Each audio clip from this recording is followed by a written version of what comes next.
You're listening to an Airwave Media Podcast. Hello, and thanks for joining Revolution 250, where we look at events that took place 250 years ago this week.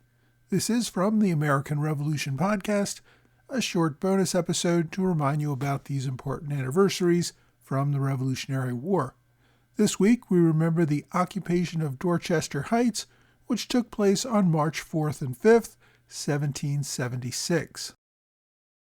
A few weeks ago, we covered Colonel Henry Knox bringing cannons from Fort Ticonderoga to the siege of Boston. The Continental generals agreed to use these cannons to occupy Dorchester Heights. Washington agreed to occupy Dorchester, but he still wanted to attack Boston as well. So he decided that if the British moved out of Boston to the south to attack Dorchester, Washington would use that distraction to have his army row boats across the harbor and attack Boston from the north. A mounting cannon on the heights could take weeks, even months, with the ground still frozen solid. There was no easy way to dig entrenchments without the enemy seeing what they were doing and sending out an army to take the heights before the Continentals were ready to defend it. To tackle this problem, General Heath reached out to Colonel Rufus Putnam, a Massachusetts native and a cousin of General Israel Putnam. Rufus Putnam had worked with British engineers during the French and Indian War, but was not what you would call an expert in the science of military engineering. After meeting with Washington to discuss the plan, Putnam stopped by General Heath's house. Putnam noticed a book on Heath's table by a British military engineer called The Attack and Defense of Fortified Places. Putnam asked if he could borrow the book, but Heath refused, saying he never lent out his books. Putnam pointed out that Heath had stuck him with the job despite his lack of knowing anything about military engineering, and now he had to build a fortification, and Heath had the only book that might explain how he could do it. Really? You're not going to let me read it?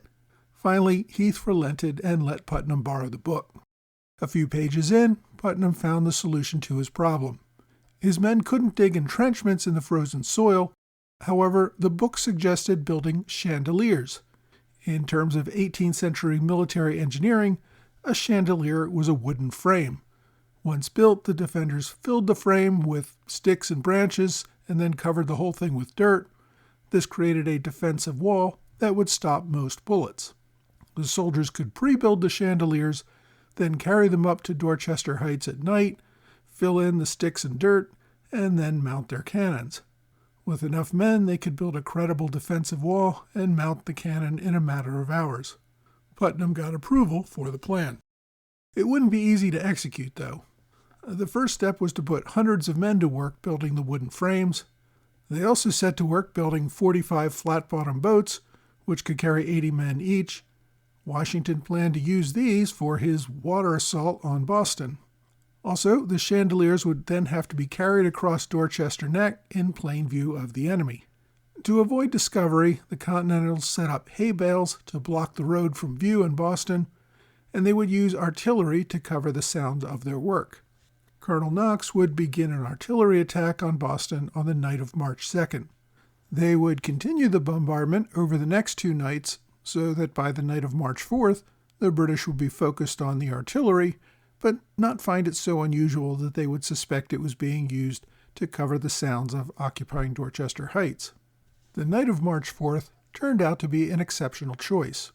A bright moon helped the Patriots with their labors in getting the defenses in place on Dorchester Heights, but the bright moon did not help the British detect them, as a haze fell over the harbor, preventing the regulars from seeing much of anything across the water.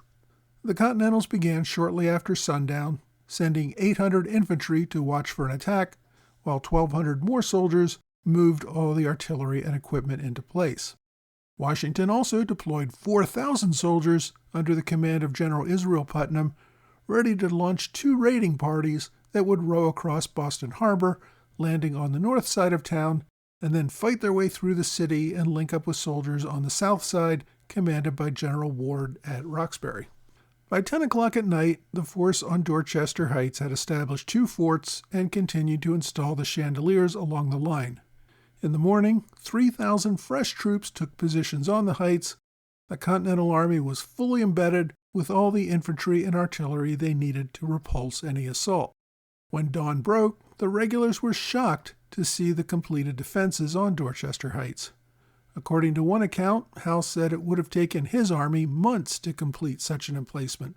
Howe's chief engineer estimated it must have taken between 15,000 and 20,000 men to build those works overnight. The British turned their artillery on the heights, but found that they were too high for them to hit effectively, either from Boston or from the ships in the harbor. At the same time, the Continentals could lob shots into the city or at naval vessels in the harbor unopposed. Howe launched a contingent of soldiers that morning to retake the heights. British General Valentine Jones loaded a force of just over 1,200 men into boats to take them over the Dorchester Peninsula.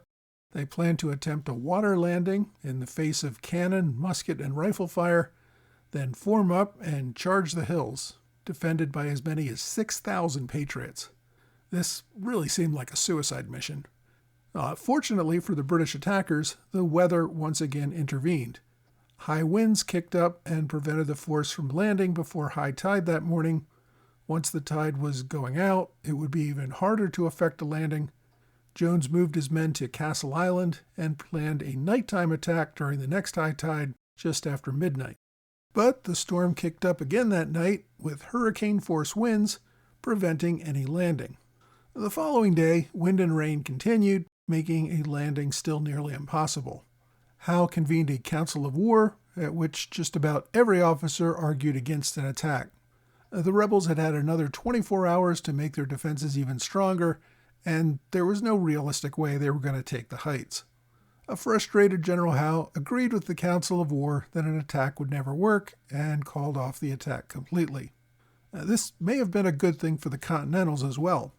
If Howe had launched his attack against Dorchester, Washington likely would have launched his ill-conceived amphibious attack on Boston.